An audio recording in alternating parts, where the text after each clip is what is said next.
In this video, I'll be answering the question, how did you use media technology in the construction and research, planning and evaluation stages? I will not be including all the software I used, but this video will try and explain the main software I chose to use while creating my short film. We were all given blogs to upload our work onto.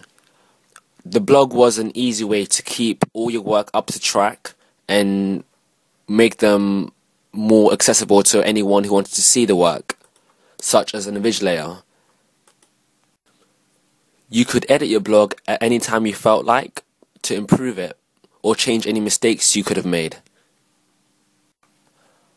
Once your work is posted, you could have the option to create a label for your post to make it much easier for someone to find all the information they want to find. Due to the fact creating your film may take many weeks, including the pre-production stages, the blog was a safe way to put all your work instead of having them in a file form with use of papers, which you could easily lose or damage. Unless you change the blog yourself, the work would always be there. If anyone wants to look at your blog, it would be extremely easy for them as every blog has a unique website domain. This is much easier than handing out your work individually in paper form. I used my blog to upload my post-production stage, my pre-production stage, and actual production of my film in an easy manner for everyone to view. Without my blog, it would be extremely hard for anyone to have a good understanding of how I actually created my film. I used Scribd because it seemed a much more neater and efficient way to show large files such as Word documents. With Scribd, I can upload around there is no limit of how many pages I can actually upload onto Scribd, but for example, instead of having a post that consists of 10 separate pages of information, such as a script, I could just have it in one neat embedded file within my actual blog, and all you'd have to do is click down to view all the files instead of just scrolling down, which could take a lot of space within the blog. Scribd just makes the actual viewing of multiple documents easier and quicker than scrolling down for a prolonged period of time.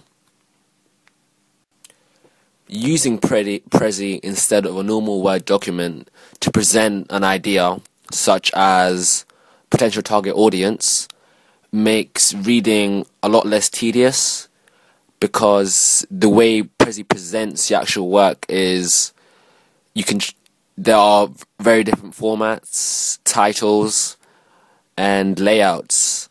So it just overall makes it more entertaining to read the actual work and lets the reader be more engaged in actually what they're reading.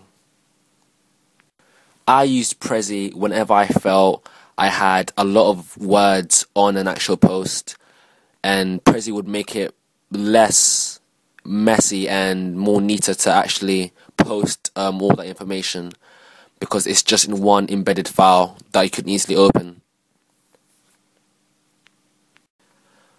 My storyboard consisted of many pages, and it would be impractical to upload all these pages separately on my blog.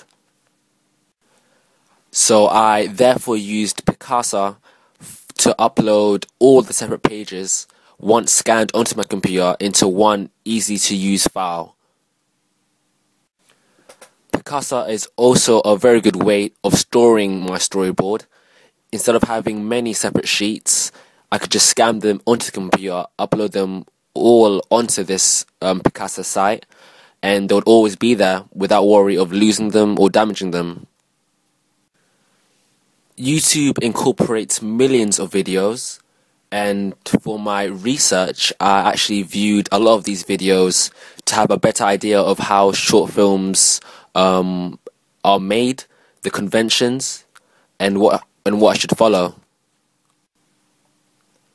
I also uploaded a lot of my videos using YouTube, and I chose YouTube because it was the easiest site to use, and I could just easily embed the video from YouTube to my blog, and it would be easy to view with anyone who actually wanted to watch any of my videos on my blog.